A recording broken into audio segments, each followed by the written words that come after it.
हम दोनों 2009 से साथ में ही हैं। हमने एम से पढ़ाई करी, फिर डीएम करी, फिर उसके साथ हम हॉस्पिटल्स में भी साथ में ही एज ए टीम ज्वाइन करते हैं।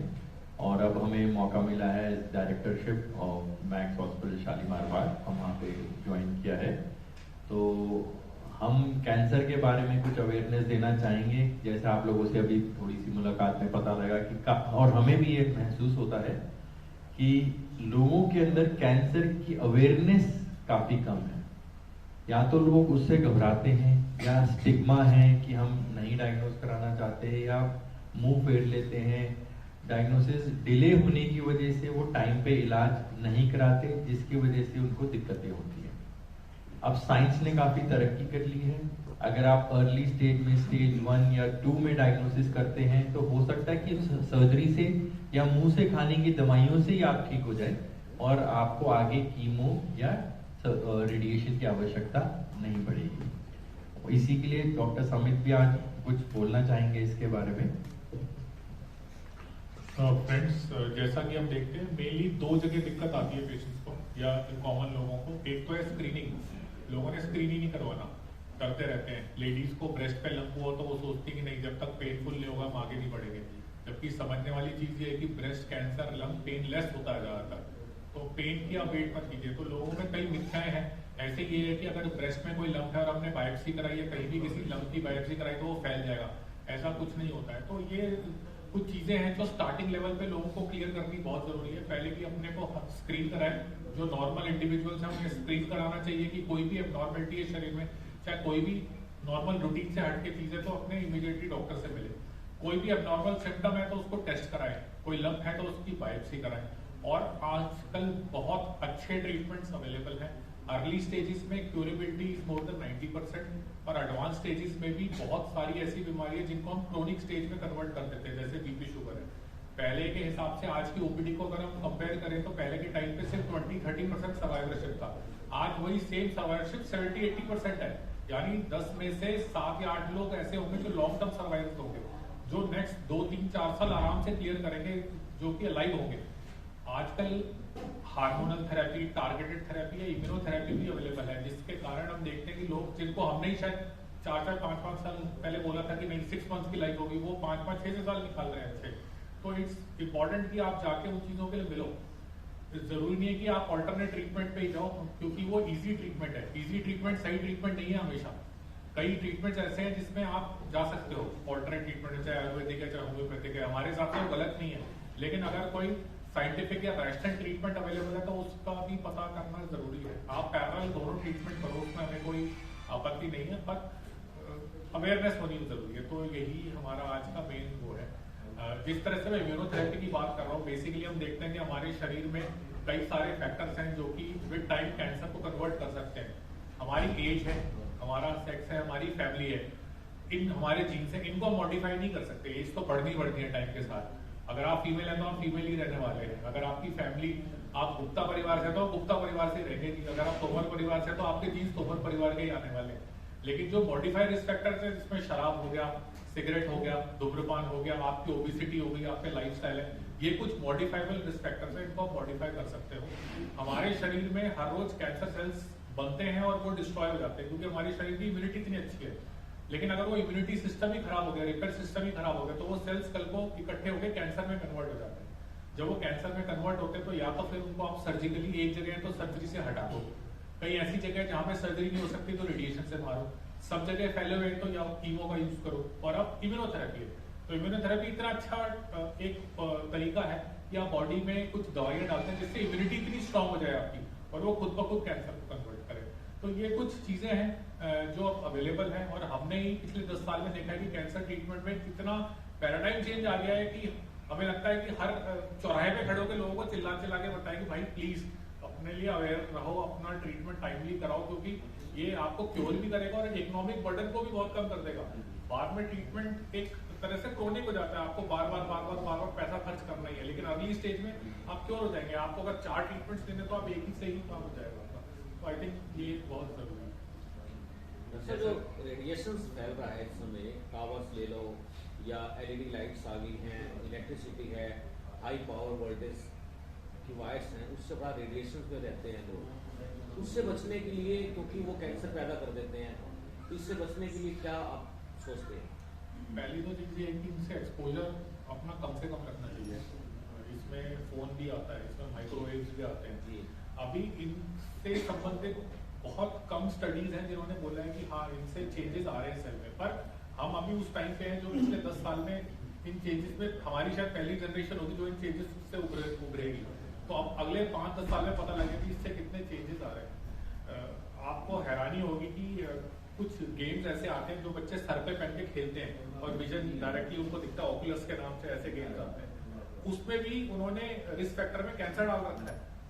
तो जब वही लोग इसको क्लियरली लिख रहे हैं कि भैया रेडिएशन एक्सपोजर से ऐसी चीजें होती हैं, तो हमें अपना एक्सपोजर इन सब चीजों से कम रखना चाहिए। पर अनफॉर्चुनेटली हम इन चीजों से इतना घिरे हुए हैं कि इसके बगैर काम नहीं करता। जैसे मुझे लगता था कि पहले कहते थे रोटी कपड़ा और मकान, तो अब फोन भी उसके बाद आ गया है, मकान के बाद, कि फोन इतना इंपॉर्टेंट हो गया उसके बगैर काम नहीं चलता। I think it's difficult, it's a necessary evil. जैसा अभी हमने बोला कि स्क्रीनिंग कराने के लिए, तो उसमें बहुत से लोग हमें पूछते हैं कि हम क्या टेस्ट कराएं जिससे हमें पता लगे कैंसर हमारे शरीर में बन रहा है नहीं बन रहा। तो इसका एक बहुत ही सिंपल सा आंसर है। तो सारे हॉस्पिटल्स में एग्जीक्यूटिव हेल्थ चेकअप्स होते हैं, उसके अंदर आपका CBC, haemoglobin, TLC, platelet, LFT, kidney function test, PSA test, ultrasound, chest X-ray, mammography, सारे टेस्ट करे जाते हैं। तो उन्हीं से हम पकड़ में ला सकते हैं कि बीमारी है कि नहीं। जैसे कि आपने सीबीसी कराया, उसके अंदर हीमोग्लोबिन कम है, तो हीमोग्लोबिन क्यों कम है? आपके आंतों में कोई छाल है जिसकी वजह से ब्लड लॉस हो रहा है, कोई पॉटी वाली जगह पे, लैट्रिन की जगह पे कोई दिक्कत है जिसकी वजह से छाल हो रहा है, लेडीज का मेनोपॉज आ गया उसके बावजूद भी उनको ब्लीडिंग हो रही है, स्पॉटिंग हो रही है, तो हीमोग्लोबिन कम है। तो जब हीमोग्लोबिन कम है, आप उसकी डिटेल जांच करेंगे तो आपको पता लगेगा कि हीमोग्लोबिन क्यों कम है, तो उससे हम इस बीमारी को पकड़ सकते हैं। किसी को गैस की प्रॉब्लम रहती है, सारा टाइम भाई पेट भरा हुआ है, गैस है, डकार आ रही है, थोड़ा सी खाना खाया तो पेट भर गया, तो आप अल्ट्रासाउंड कराते हैं। अल्ट्रासाउंड के अंदर आपने देखा कि लीवर में या गॉल ब्लैडर में कोई गांठ है, जो कि अभी अर्ली स्टेज में, उससे कोई दिक्कत नहीं हो रही, लेकिन सिर्फ गैस की दिक्कत हो रही है, तो वो गैस एक अर्ली साइन एंड सिम्टम हो सकता है जिससे हम ये जांच करा सकते हैं। तो ये रूटीन टेस्ट जो है साल में एक बार आपको कराने चाहिए। जैसे कि अब पीएसए टेस्ट हो गया, मेल्स के अंदर आप पीएसए टेस्ट करके देखते हैं तो आपको पता लग जाएगा कि पीएसए टेस्ट प्रोस्टेट के कैंसर के लिए टेस्ट किया जाता है। अगर वो पीएसए लेवल रेज्ड है तो क्यों रेज्ड है? हो सकता है कि प्रोस्टेट में इंफेक्शन हो, तो उसका आप जांच कराएंगे, हो सकता है कि कैंसर हो, तो वो सारी रूटीन की जांचें कराने से ही हमें पकड़ में आ जाता है कि क्या बीमारी है और क्या बीमारी नहीं है। दूसरी चीज, साइंस ने जो एक तरक्की की है, डॉक्टर साहब ने इम्यूनोथेरेपी के बारे में तो बताया ही है कि बॉडी की इम्यूनिटी को हम स्ट्रॉन्ग कर देते हैं। आजकल एक नई टेक्निक आई है जिससे हम ये पता करते हैं कि बॉडी का कौन सा डीएनए खराब हुआ कि कैंसर बना। जैसे कि हम यूरिन टेस्ट कराते हैं कि यूरिन कल्चर कराया, उसमें कौन सा कीटाणु, उस पर क्या एंटीबायोटिक दी जाए, या ब्लड कल्चर कराते हैं कि ब्लड में क्या कीटाणु, उसके अकॉर्डिंगली एंटीबायोटिक दी जाए। उसी तरीके से कैंसर के मरीजों का हम एक स्पेशल डीएनए टेस्ट करते हैं जिससे पता लगता है कि किस डीएनए खराब होने की वजह से कैंसर बना और उस पर क्या दवाइयां काम करेगी, कीमोथेरेपी काम करेगी कि टारगेटेड दवाई काम करेगी कि इम्यूनोथेरेपी काम करेगी। तो हम डायरेक्टेड ट्रीटमेंट करते हैं जिसको प्रिसीजन ऑन्कोलॉजी कहते हैं। तो वो हमारे यहाँ उपलब्ध है, हम उसके लिए ट्रेंड है कि हम प्रिसीजन ऑन्कोलॉजी का ट्रीटमेंट करा जाता है। वन साइज फिट्स ऑल वाले हिसाब से ट्रीटमेंट ना करके जिस पेशेंट को जिस तरीके की दवाइयों की जरूरत है उस हिसाब से ट्रीटमेंट किया जाता है। डॉक्टर साहब आपको ओरल टैबलेट्स के बारे में बताएंगे कि ओरल टैबलेट से भी कैसे ट्रीटमेंट किया जाता है। कई कैंसर्स बॉडी में ऐसे हैं जो हार्मोन डिपेंडेंट होते हैं, जैसे लेडीज में ब्रेस्ट कैंसर हो गया, मेल्स में प्रोस्टेट कैंसर हो गया। तो इन दोनों कैंसर्स में सिर्फ एक ओरल टैबलेट से स्टेज 4 का इलाज होता है और जिसमें लोग कई साल तक अच्छे रहते हैं। इसके अलावा पेट का कैंसर है, आंतों का कैंसर है, इसमें भी ओरल कीमोथेरेपी की टैबलेट आती है। तो कई सारे कैंसर ऐसे हैं, कई लोग होते हैं जो शायद अफोर्ड नहीं कर सकते या फिर वो लेना ही नहीं चाहते ट्रीटमेंट, तो एक सिंपल टैबलेट आप उनको दे सकते हो। ये टैबलेट्स इतनी सेफ होती है कि आप 90 साल के आदमी को एक टैबलेट हाथ में पकड़ा के 3 महीने के लिए कनाडा भेज सकते हो कि भैया तू 3 महीने बाद आना।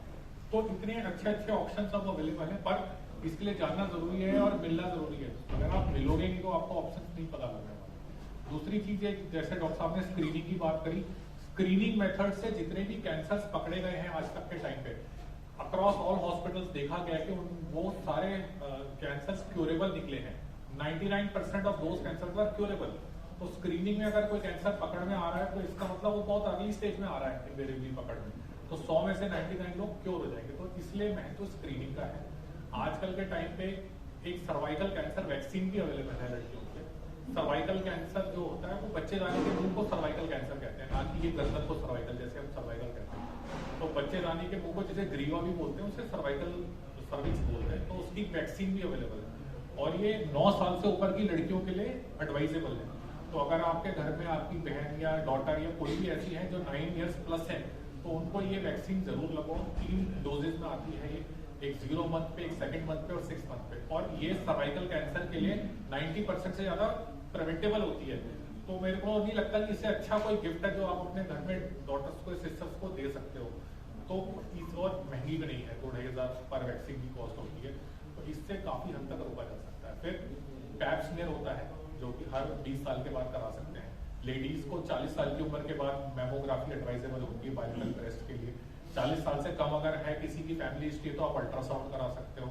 इसी तरह कई सारे स्क्रीनिंग मेथड्स होते हैं। तो ये बड़े इंपॉर्टेंट मेथड्स हैं और जनरल पब्लिक को मुझे लगता है कि रेगुलर इसकी जानकारी देनी चाहिए ताकि उनको आइडिया हो, उनको लगे कि भैया हमारे में कुछ भी अबनॉर्मल हो रहा है हमारे रूटीन में, तो इसका कुछ लिंक किसी बीमारी से तो नहीं है। कैंसर ना हो तो कुछ और बीमारी हो सकती है। तो आप जरूरी है कि अपने डॉक्टर से मिलें, जो भी आपके फिजिशियन है, फैमिली फिजिशियन है, और उनसे रूटीनली ये सब चेक करो।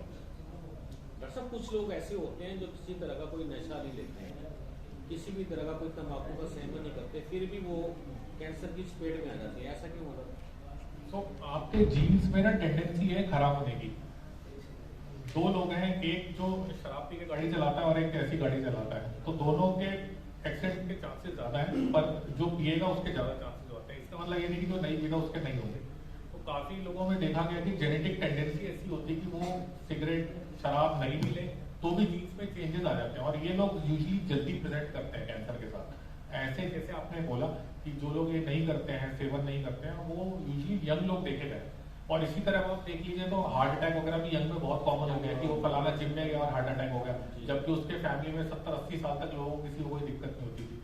तो थोड़ा सा स्ट्रेस लेवल, थोड़ा सा लाइफस्टाइल, ये सारे फैक्टर्स अब ऐसे हो गए जो सारी चीजों को जो हम किताब में 60-70 की उम्र के बाद पढ़ते थे वो 40-50 में होने लगती है। तो बड़ा अनप्रिडिक्टेबल है इसको क्या हो। डॉक्टर साहब आखिरी प्रश्न जानना चाह रहा हूँ कि महिलाओं में ज्यादा हो रहा है या पुरुषों में? दोनों में। पुरुषों में लंग कैंसर और ओरल कैंसर बहुत कॉमन है। सिर्फ हमारा ही देश ऐसा है और कुछ एशियन कॉन्टिनेंट जिसमें स्मोकलेस टोबैको यानी वो पान, गुटखा, खैनी ज्यादा खाया जाता है। बाकी जगह तो एटलीस्ट वो फिल्टर से लेते हैं तो फिल्टर से प्रोटेक्शन तो मिलता है। हमारे यहाँ बहुत कॉमन देखा गया है कि 20-25 साल के बच्चे माउथ कैंसर के साथ आ रहे हैं। आप वो पिक्चर से पहले एक मुकेश का एड आता है अक्सर मूवीज के पहले कि इसको यंग एज में कैंसर हो गया था, नाउ ही इज नो मोर। तो ये बहुत कॉमन है। लेडीज में यूजली ब्रेस्ट कैंसर बहुत पाया जाता है, इसी तरह सर्वाइकल कैंसर, ओवेरियन कैंसर बहुत पाया जाता है।